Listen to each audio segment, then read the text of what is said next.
For the invitation. We are excited to be here. We love talking about our program. Just to go over our objectives quickly, you're going to identify the early warning signs of first episode psychosis, hopefully be able to recognize the benefits of a shorter duration of untreated psychosis. You'll be able to identify the various components and eligibility criteria for coordinated specialty care. And then also at the end, we'll help you identify some coordinated specialty care throughout our great state of Ohio. I imagine many of you are familiar with the Best Center, so I'll quickly move through those slides. I did want to pause here. Keep going. And I did want to pause on this slide and simply just, these serve our practices at the Best Center, and they are independent practices. But I did want to just, as we're moving through this presentation, we're really focused on with our first episode programs on true integration of primary and mental health care. I feel it's important for us to truly make efforts to put the head back on the body. And so that is part of the reason that we're here with you this afternoon.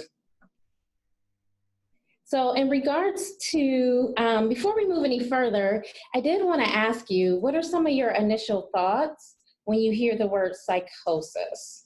So anyone can answer, so individuals on video, phone, or individuals in the room. Crisis for me. Crisis. Anyone else? Misperception of reality. That's a good one, reality. Acute delusions. Thank you, Julie. Delusions. Disorganized.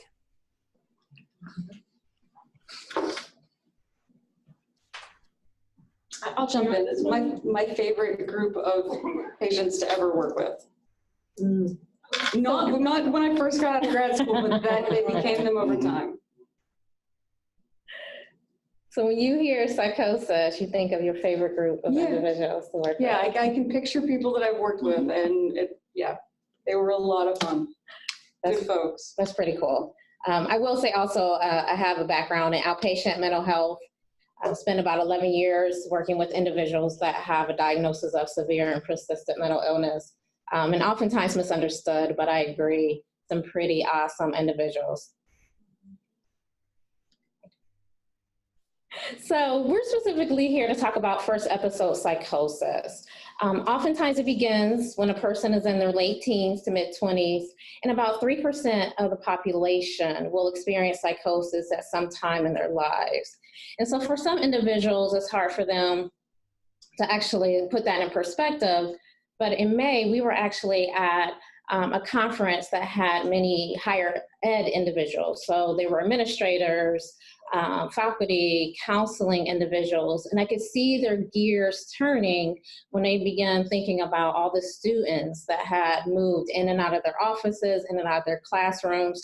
And then also, you know, from your experience, you know, in whether you're an outpatient setting or, you know, seeing people throughout your community, when you think of 3% of the population, you most likely has had some experience with someone that's had first episode psychosis. So first episode psychosis is just that, is when someone has experienced that very first episode of psychosis.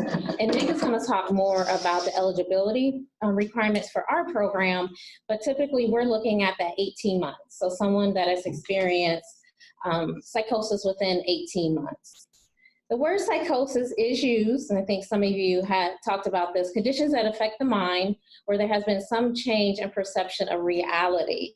Now, psychosis, that is the word that we use. It's at the top of the slide. It's the word in the literature. However, there are some individuals with lived experience that do not love the word psychosis. And a lot of that is, unfortunately, is about the stigma that still surrounds mental illness. When actually asked, people with lived experience, how do they describe psychosis? Some have said it's an unusual experience that is most often understood. All experience psychosis on some level at some time. And this one actually caught my attention. It was more of a question. How much suffering comes from the psychosis and how much comes from the stigma?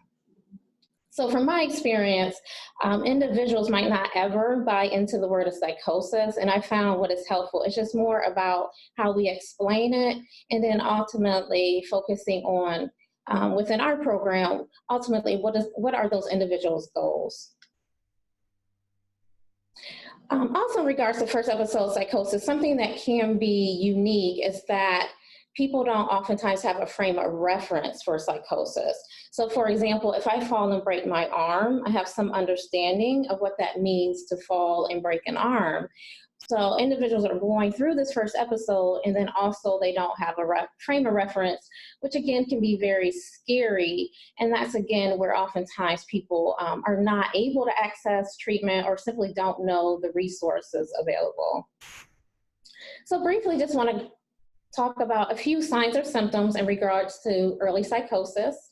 And many of these signs and symptoms also could be mimic some other illnesses. What we often tell people in the community, we just want you to understand that something's going on and refer, but you don't have to actually provide the diagnosis. Some things that might be unique to first episode psychosis: trouble thinking clearly or concentrating, persistent, unusual thoughts or beliefs. Of course, the hearing, seeing, or believing things that others don't, but also the decline of self or personal hygiene. So that's something that people oftentimes might miss, but I can think of a few individuals that were really proud of their hygiene, just took, really good care of themselves, and the team, they were able to notice that all of a sudden that was declining, and were able to probe a little further in regards to what's going on. And also in regards to emotional extremes, regardless of what we see on social media and what we're seeing in movies, most individuals with a mental illness are not violent. However, there might be some type of emotional extreme, which could be internalizing some of their feelings. So we do also want to always assess for suicidal thoughts when we have individuals in front of us that are experiencing psychosis. So just going back to that stigma, and when I looked at this slide, I realized it reads Surgeon General's Report 1999, and one might say, well, that was 20 years ago, Crystal. However, the World Health Organization just submitted a report last month, so October 2019, and the sentence reads exactly the same. The only difference is, with known mental illness, do not seek treatment. So it just shows we still have some work to do. However, One comment there. yes. I think what struck me when this came out during my career is that, it was only 20 years ago. The stigma is so strong that it took until 1999 for a Surgeon General to talk about mental illness, which is ridiculous. And opiates addiction is even worse. And does anybody know when that Surgeon General report came out? No. November of 2016 is when the first time that stigma got busted, sort of, by the Surgeon General. So I appreciate you focusing on that, because it's pretty striking that it's really only been 20 years that we've been able to even talk about this at the highest government level. Which again, oftentimes, and I think throughout, just throughout Ohio, I think we're pretty fortunate, in regards to resources, pretty rich in resources. And oftentimes people will ask, well, why aren't people in care? Why aren't people accessing resources? And there's many barriers, but a lot of it is tied still to that stigma, and people are suffering in our communities. But I'm hopeful. I believe, again, that's part of the reason we're here, so that we can normalize psychosis, decrease the stigma, and ultimately help people meet their life goals. So Nick is going to talk more about duration of untreated psychosis, and more of the details of what our teams are doing to help individuals live full lives. All right, I'm going to talk a little bit about duration of untreated psychosis, only mainly to highlight the benefit of a first episode psychosis treatment program. If Dr. Messamore was here, the medical director of the Best Center, he would want me to say that just because someone has a longer duration of untreated psychosis doesn't mean that they can't achieve meaningful recovery for themselves. And so I want to make sure I say that as well. Now, looking at literature with regard to duration of untreated psychosis, there's no one clear, definitive measure on how that is developed or measured, I should say. So it can be from the onset of their psychosis to when they start antipsychotic medication. Sometimes studies look at if they were taking their medication for 3 months, then that would be the end of the duration of untreated psychosis. Sometimes it's just when the person walks right into the treatment facility. So there's a lot of differences in terms of how that information is measured. One thing that is consistent across all the literature, no matter how much it or how it is measured, is the benefit and also the consequences of individuals not getting to treatment in a timely fashion. And that could be due to a lot of different reasons, as Crystal highlighted, especially with regard to stigma. That could certainly be a huge factor for individuals not seeking treatment when they begin to experience symptoms. So it kind of highlights here some individuals in various literature that have a longer duration of untreated psychosis and some of the consequences they kind of found as a result of that and what that would mean for those individuals. And kind of looking at the opposite end of the spectrum, it's just shorter duration of untreated psychosis. And I think it's pretty consistent no matter what an individual is dealing with. Obviously, the sooner that they get treated for whatever they are experiencing, the better the long-term outcomes are. And that's one of the things that they have really highlighted with regard to first episode psychosis, is that when individuals get in sooner, the benefits, not only while they're involved in treatment, but also many, many years down the line as well.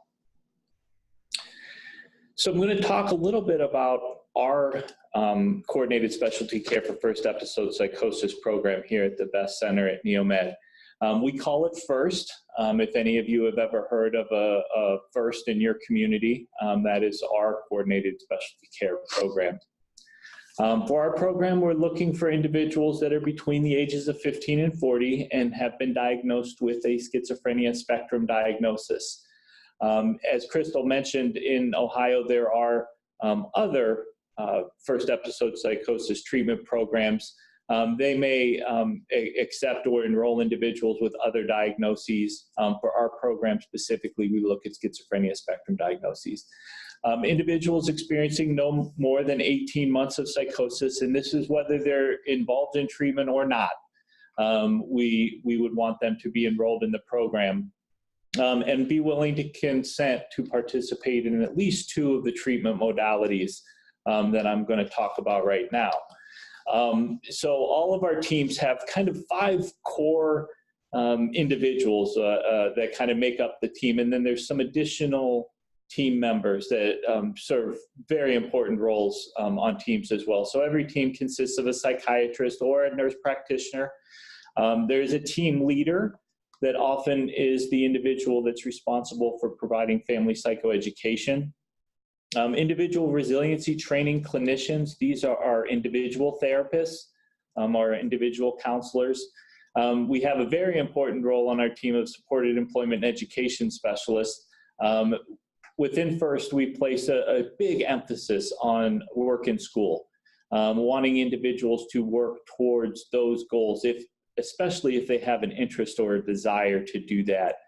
As part of breaking down the stigma, we really want to try to break that away of, you have this diagnosis, we need to get you on Social Security, you need to sit in your house all day. We really discourage that from happening with individuals enrolled in our teams. We have case managers that also serve a very important role on our teams, have a lot of responsibilities, and very busy within our FIRST teams.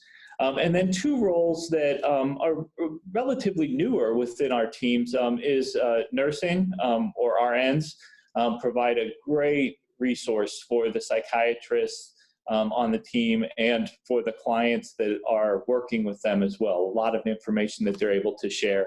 And then peer recovery supporters. Some of our teams have begun to include those individuals on their teams, and just in the short time that teams have had individuals, there's been clear benefits for the individuals that they're working with in that role. A little bit about our enrollment process. So what are the things that we try to do within FIRST is we want to streamline the process. We want to not have an individual call a main number at an agency and get passed along the process of getting an assessment scheduled, let's say. When an individual is referred to the FIRST program, they would call a phone number that is dedicated especially for FIRST. So they're going to automatically be talking with someone. More often than not, it's the case, the team leader, but it's going to be somebody that's a representative of the FIRST team. They'll do a brief phone screening, and then they'll schedule an initial assessment. We like that assessment to be scheduled within 72 hours from the time that that phone screening occurs. If an individual is appropriate, then we get, the team will schedule them with the psychiatrist or nurse practitioner. Being on medication is not a requirement for our program. Individuals are part of the FIRST teams that aren't on medication, but we still want them to have a relationship with the psychiatrist or nurse practitioner on the team. So meeting with them and talking with them. So if they do decide at some point that they want to take medication, they're not going to meet with somebody that they've never met before. They're hopefully going to have a relationship with them. I think one of the great things about FIRST is that even if individuals aren't appropriate for FIRST, we make sure that all of our teams have appropriate referral processes to make sure that they get to whatever type of program is most appropriate for them. So even if it's not for our program, individuals are still getting the mental health treatment that they need at that moment. So it's a huge, huge benefit for that. As I mentioned earlier, we place an emphasis on work and school, and so we do not encourage individuals to immediately apply for disability benefits. Some of our teams have individuals that they work with that are receiving benefits for various reasons, but we always want some focus to be placed on work or school. And all of our teams, I think, pretty consistently have a large number of individuals that are either in work or school or both, and doing fantastic in that process. So looking at kind of FEP within a greater system, one of the things that we really try to emphasize when we talk with teams is doing these wraparound services. Our program, we want each of these roles to get out of their silos and get together. They have team meetings. They talk about the individuals that are enrolled in the program. They talk about how they're providing care. And so we really want it to be a team-based care program, if you will. And so it's something that we really try to encourage and emphasize within our teams. So there's a quote here that talks a little bit about success, and kind of leading up to this as Crystal and I were working on and looking at preparing for this didactic today. I wanted to pull up some information about individuals that were enrolled in our FIRST teams and some of the things that they were able to accomplish. I've always been hesitant to talk about the word success within our program because I don't want it to seem out of the norm when individuals accomplish great things in the program. There's a lot of really good examples of individuals who had experienced psychosis who have accomplished great, wonderful things, more things than I'd be able to accomplish in my lifetime. But we don't want to miss the other things, the important things, the life-changing things that individuals have experienced that may not be these huge successes, but they were huge successes for that individual. And that's important to keep in mind too. So just a couple of things I wanted to share. So there was an individual on one of our teams that was in school for working towards their associate's degree. Following their hospitalization, they returned to school, graduated valedictorian of their class. While involved in FIRST, got their first job that they ever had. And upon his graduation, he is working his dream job that was directly related to his school. There was an individual that was the first graduate for one of our programs, learned about kind of self-care, symptom management as she was going through the program. While she was involved in FIRST, she regained custody of her kids, which was huge, and a really wonderful experience for her to be able to do that. We talked about recently, there was an individual that graduated from mental health court. Again, it was meaningful for that individual and very meaningful for the team. And so we have a lot of examples of individuals that have worked towards their independence, getting their own place to live, managing their own finances, a lot of really positive things that individuals have experienced as a result of their being involved in the program. As Crystal mentioned, here are where the coordinated specialty care for first episode psychosis programs here in Ohio. The ones that are in blue, those are our programs, the FIRST programs. And then the yellow counties that are highlighted in yellow, those are another coordinated specialty care program. That program's based out of Ohio State. And so you can kind of see those counties there as well. There's a website. Ohio Moss has a link that you can go to that would pull up a map very similar to the one that I just showed you, that would have links that you can click on the various counties, and it would show information of the first episode programs in that county or in that community, with some contact information, have a phone number, the agency name, things along those lines. And they also have a good link with some information about first episode psychosis as well. A little plug for a colleague of ours, Dr. Danelle Hupp has developed in partnership with Ohio Moss a two-part course on working with friends and families. Now it's not psychosis specific, but or first episode specific, but it does have a very a huge resource for working with families and different information there. There are continuing education that is available upon completion of that as well. Some contact information for Crystal and myself, our phone numbers, as well as our email addresses if you ever have any other questions or comments with regard to a FIRST or any other practice. And then some Best Center information as well, our Twitter handle and our Facebook page, and the main phone number there as well.